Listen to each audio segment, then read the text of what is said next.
लाहौर में सर्दी की लहर के साथ ही मंचलों ने चटपटे खानों की तरफ अपना रुख कर लिया। लाहौर के होटलों और नाश्ता की दुकानों पर लजीज खानों की खुशबू से खाने वालों की तादाद में इजाफा हो गया। हमारे साथ इस वक्त मौजूद हैं लाहौर से गुलाम सहरानी। गुलाम सहरानी, बताइएगा, नाश्ता करने वालों की क्या पोजीशन है होटलों पर और उनका क्या कहना है इंतजामिया के मुताल्लिक?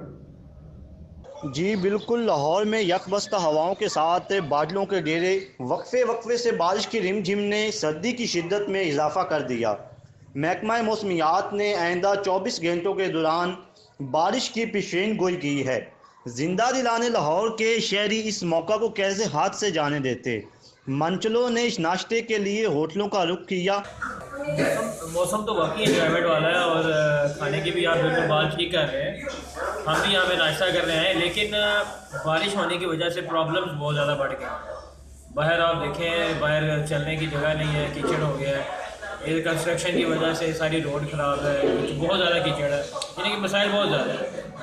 सब ने अपनी अपनी पसंद का नाश्ता किया और जब हमारी मंचलों से बात हुई तो मौसम से लुत्फ़ अंदोज़ होने के साथ साथ इंतज़ामिया से भी शिकवा किया। उन्होंने कहा कि जब बारिश होती है तो गलियों बाज़ारों में पानी का रुक जाना और कीचड़ के बायस से चलने में मुश्किलात का सामना करना पड़ता है। इंतज़ामिया को चाहिए कि इसका नोटिस ले। जी बहुत शुक्रिया गुलाम सहरानी, तफसीलात से आगाह करने का।